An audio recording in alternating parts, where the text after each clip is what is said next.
नमस्कार दोस्तों, स्वागत है आपको हमारे YouTube चैनल पे। हमने पिछले वीडियो लेक्चर में यह जान लिया था कि भारत को सोने की चिड़िया कहा जाता है। ठीक है, फिर हमने यह भी जाना था कि भारत किसका उपनिवेश है, तो भारत था सर इंग्लैंड का उपनिवेश। और ये जब हम उपनिवेश उपनिवेश बार बार शब्दों का प्रयोग कर रहे थे, तो पहले तो हम यह जानेंगे आज कि ये उपनिवेश शब्द का मतलब क्या है। ठीक है, चलिए उपनिवेश शब्द का मतलब को जानते हैं। देखिए सर, आपके सामने उपनिवेश शब्द का परिभाषा लिखा हुआ है। ठीक है, तो उपनिवेश शब्द का परिभाषा को समझने से पहले हम कुछ और चीज़ों को पहले इसे प्रैक्टिकली समझने का कोशिश करते हैं। चलिए सर समझाते हैं। जैसे सर बात करते हैं अपना भारत पे। ठीक है, ये भारत है। ठीक है सर, और ये इंग्लैंड है। आप सब बेहतर जानते हैं कि इंग्लैंड के व्यापारी कौन आए थे सर? व्यापारी।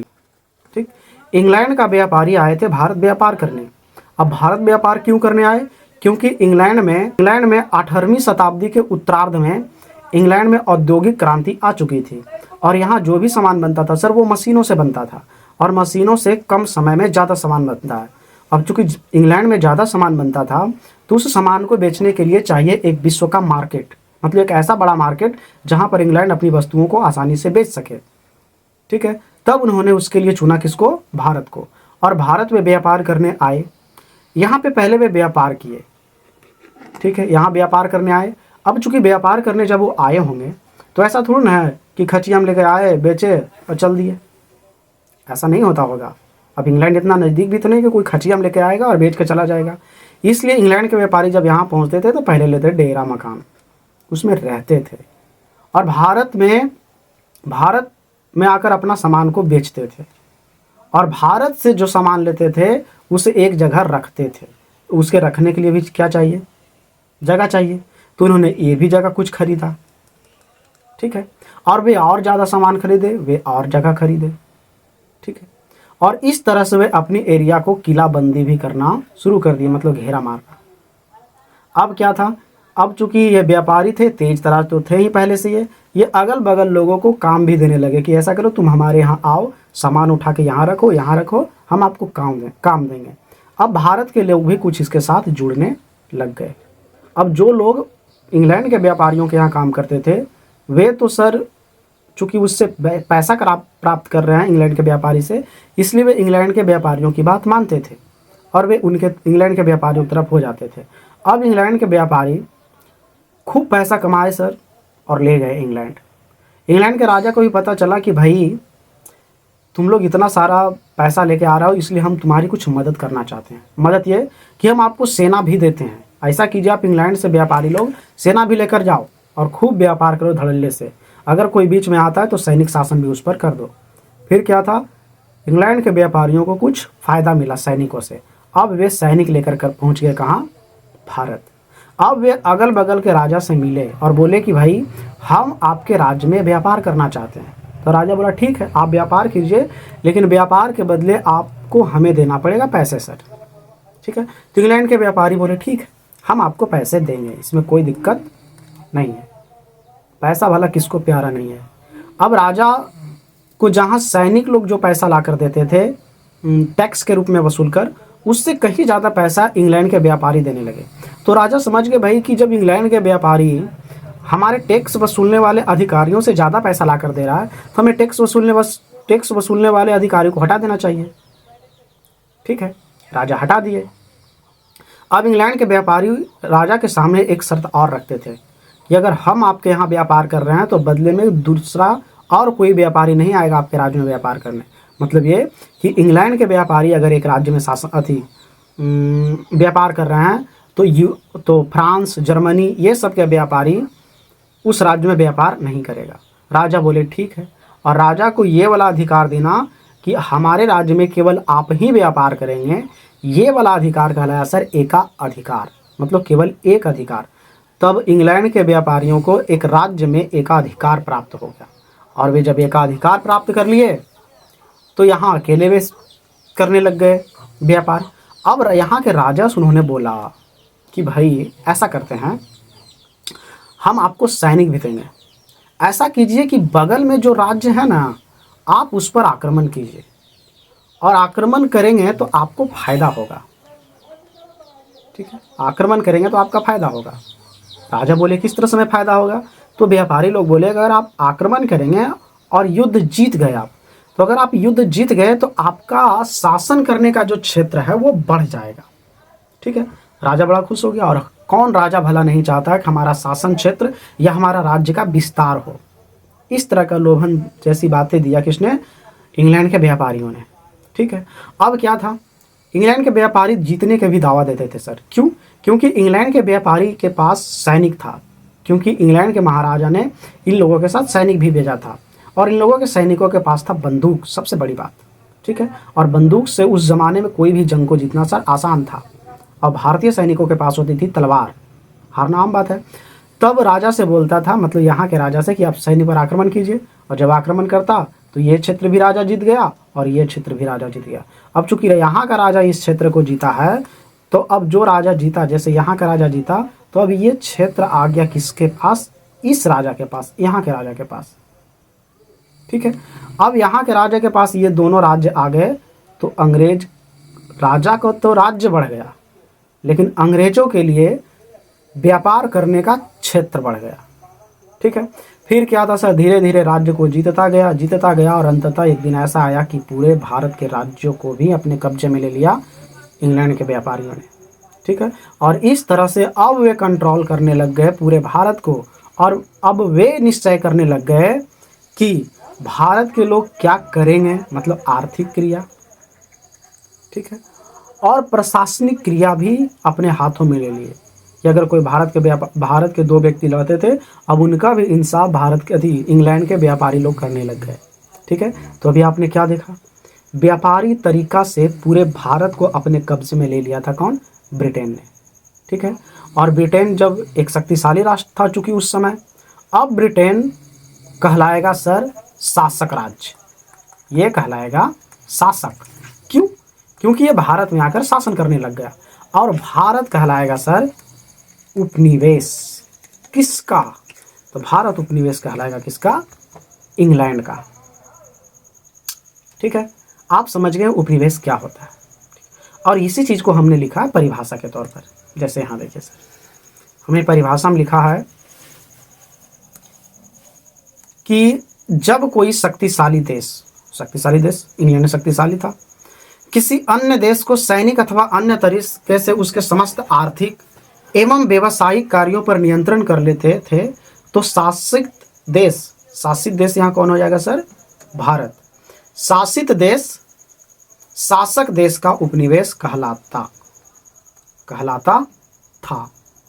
ठीक है, तो आप ये परिभाषा देख लेंगे और ये चीज अभी हमने समझा है। उम्मीद है आप बेहतर समझ गए होंगे सर। तो अभी तक हमने जितनी अर्थशास्त्र के पहला चैप्टर में बातें पढ़े, वे असल में भारत का एक इतिहास था सर। अभी हमने अर्थशास्त्र का ऐसा कोई शब्द नहीं पढ़ा जो किताब में असल में पढ़ना है। ठीक है, अब हम इसके आगे देखेंगे कि अर्थशास्त्र में किन किन चीज़ों को पढ़ना है। ठीक है, हम अर्थशास्त्र के शब्दों को देखते चलेंगे एक एक करके, और एक एक टर्म को समझते भी चलेंगे। चलिए आगे बढ़ते हैं सर। अर्थव्यवस्था वाला चैप्टर में अपना सबसे ये पहला स्टार है, पहला पॉइंट होता है सर आर्थिक क्रिया। ठीक है, आर्थिक क्रियाएं हम शब्द लिख रहे हैं सर, पहले से हम समझ लेंगे। ऐसा करते हैं, पहले लिखते चलेंगे और बेहतर समझते भी चलेंगे। चलिए लिखते हैं, आर्थिक क्रिया किसे कहते हैं। ठीक है,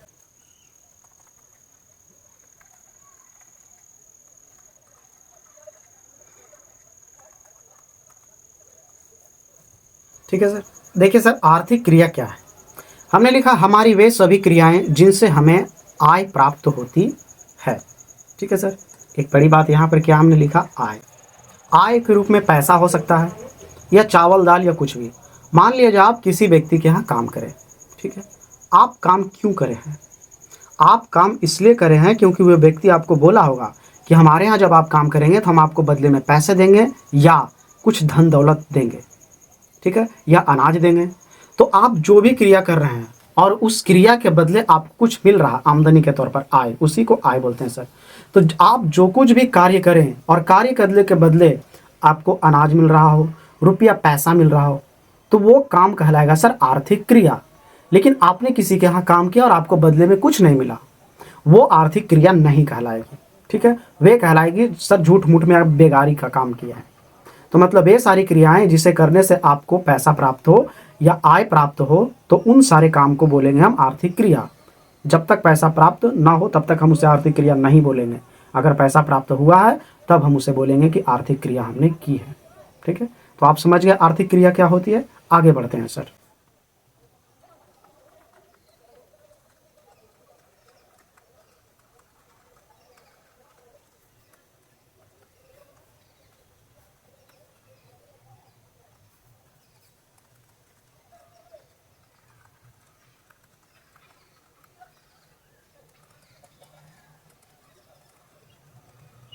ठीक है सर, अब हम जानेंगे सर अर्थव्यवस्था दो कार्य को संपादित करता है। अब ये दो कार्य क्या है। ठीक है, अर्थव्यवस्था क्या है सर, हम पहले बता चुके हैं छोटी सी बात में। अर्थव्यवस्था मतलब धन कमाने का तरीका, और धन कमाने का तरीका दो कार्य को संपादित करता है सर। और वो दो कार्य क्या है, दो कार्य को संपादित, ये लिखा हुआ है संपादित। ठीक है, दो कार्य को संपादित करता है। क्या क्या करता है वो हम देखेंगे।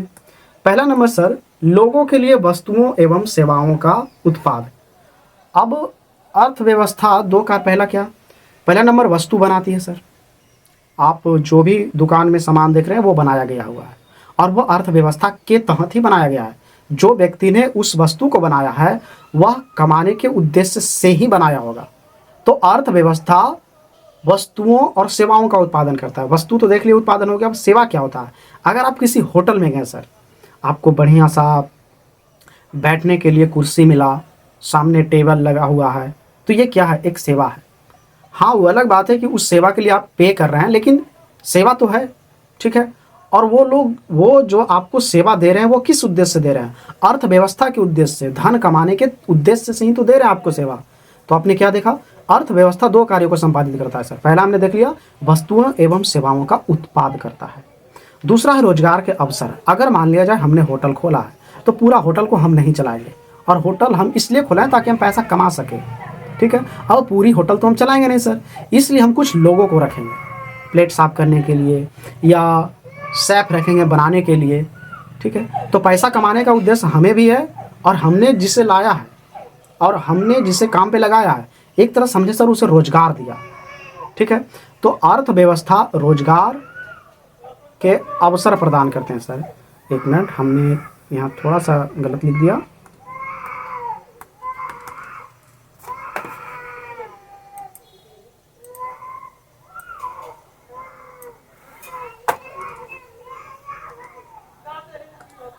रोजगार के अवसर।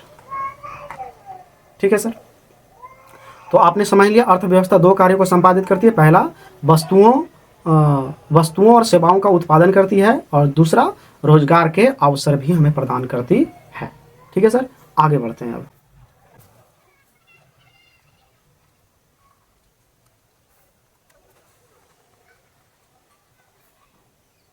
ठीक है सर, हम बार बार एक शब्द का प्रयोग कर रहे हैं, अर्थव्यवस्था अर्थव्यवस्था अर्थव्यवस्था। ये अर्थव्यवस्था क्या बला है, ऐसा हम पहले समझ चुके हैं। अर्थव्यवस्था धन कमाने की तरीका है सर। ठीक है, लेकिन वो नॉर्मल जानकारी थी कि अर्थव्यवस्था धन कमाने की तरीका है।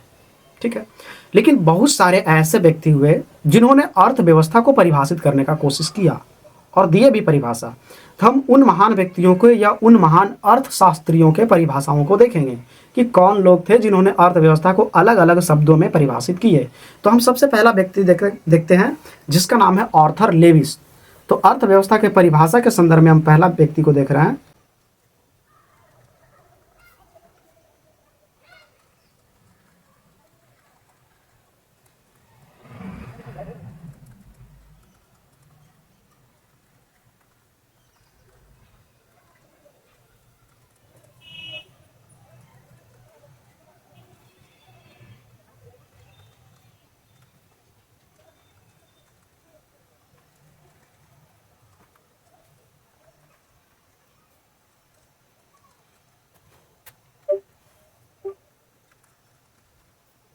ठीक है सर, देखिए आर्थर लेविस जी ने क्या बोला। ठीक है, आर्थर लेविस जी ने बोला अर्थव्यवस्था का अर्थ किसी राष्ट्र के यानी किसी देश के संपूर्ण व्यवहार, मतलब उस राष्ट्र में जो भी कार्य चल रहा है, ठीक है, से होता है, जिसके आधार पर मानवीय आवश्यकताओं को, मतलब उस देश के लोगों की आवश्यकताओं की संतुष्टि के लिए अपने संसाधनों का प्रयोग करता है। अब देखिए, कोई भी देश का सर अपना संसाधन होता है, चाहे वह लौह अयस्क की बात करे, जंगलों की बात करे, जमीनी बात करे, तो ये सब क्या एक देश का अर्थ संसाधन है। अब सवाल आता है सर कि वहाँ की जनता क्या उस संसाधन को अपनी संतुष्टि के हिसाब से प्रयोग कर रहा है?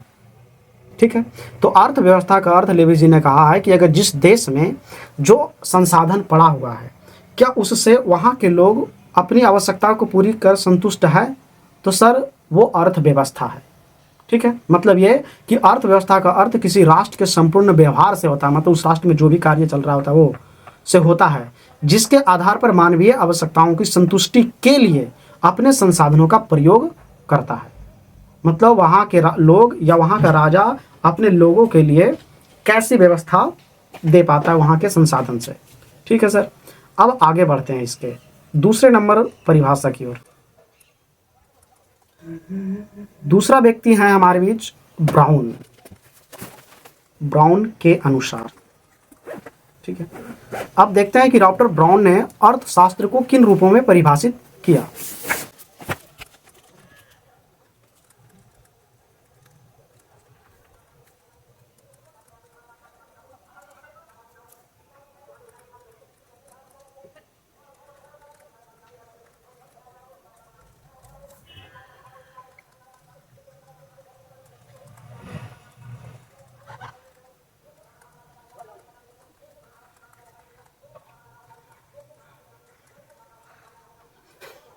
चलिए सर देखते हैं। हमने अभी अभी देख लिया रॉबर्ट ऑर्थर के अनुसार, अब देखेंगे रॉबर्ट ब्राउन के अनुसार अर्थव्यवस्था का परिभाषा क्या है। इन्होंने लिखा है कि अर्थव्यवस्था आजीविका, आजीविका मतलब सर जीवन, अपने जीवन, आजीविका अर्जन की एक प्रणाली है। मतलब अर्थव्यवस्था आजीविका अर्जन की एक प्रणाली है, मतलब आप जो भी कार्य कर रहे हैं अपने जीवन को चलाने के लिए। ठीक है, अर्थव्यवस्था आजीविका अर्जन की एक प्रणाली है, आप जो भी काम कर रहे हैं अपने जीवन को चलाने के लिए आप अर्थव्यवस्था कर रहे हैं सर। ठीक है, ये लेविस ब्राउन के अनुसार है, काफ़ी छोटा सा परिभाषा है। अगर आपको अर्थव्यवस्था किसे कहते हैं अगर बोर्ड में पूछते हैं तो आप किसी का भी परिभाषा लिख सकते हैं, कोई दिक्कत नहीं है। हमने पिछले भी जो बताया है वो भी आप लिख सकते हैं, और चाहे तो ब्राउन वाला लिख सकते हैं, चाहे तो ऑर्थर लेविस के अनुसार, आपको जो हल्का लगे। हमें लगता है ब्राउन वाला काफ़ी हल्का है। इन्होंने बोला अर्थव्यवस्था आजीविका अर्जन की एक प्रणाली है, मतलब जीवन चलाने के लिए जो भी हम कार्य करते हैं वो अर्थव्यवस्था है। ठीक है, या उन्होंने या करके भी लिखा, अर्थव्यवस्था आर्थिक क्रियाओं का एक ऐसा संगठन है जिसके अंतर्गत लोग कार्य करके अपना आजीविका चलाते हैं। सेम मतलब है सर, मतलब वैसा कामों का समूह जिस काम को करके व्यक्ति अपने जीविका को चलाते हैं या आगे बढ़ाते हैं, ये है अर्थव्यवस्था का परिभाषा। हमने दो व्यक्तियों का अर्थव्यवस्था का परिभाषा देखा, एक आर्थर लेविस और एक ब्राउन के अनुसार। ठीक है सर, एक और परिभाषा लिख लेते हैं सर अर्थव्यवस्था का। अर्थव्यवस्था आपको पसंद आए तो आप याद कर लीजिएगा इसे भी।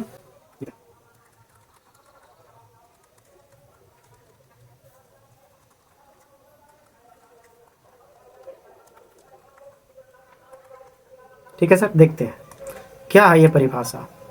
लिखा, अर्थव्यवस्था समाज की सभी आर्थिक क्रियाओं का योग है, मतलब समाज में जो कुछ भी काम वगैरह होता है उन सबों को सम्मिलित कर दिया जाए तो वही अर्थव्यवस्था है सर। सेम बात है, ये लगभग ब्राउन के अनुसार ही है। मतलब अर्थव्यवस्था समाज के सभी आर्थिक क्रिया, मतलब वो सभी क्रिया जिससे हम आमदनी प्राप्त करते हैं या आय प्राप्त करते हैं, वो सब के सब अर्थव्यवस्था ही है। ठीक है सर, तो आज हमने जान लिया अर्थव्यवस्था का परिभाषा तक की बात है। ठीक है, इसके आगे की कहानी हम अगले वीडियो लेक्चर में देखेंगे। अगर ये आपको वीडियो लेक्चर पसंद आया हो तो लाइक करें, शेयर करें, सब्सक्राइब करें और अपने साथियों के साथ भी साझा करें। ठीक है सर, मिलते हैं अगले वीडियो लेक्चर में।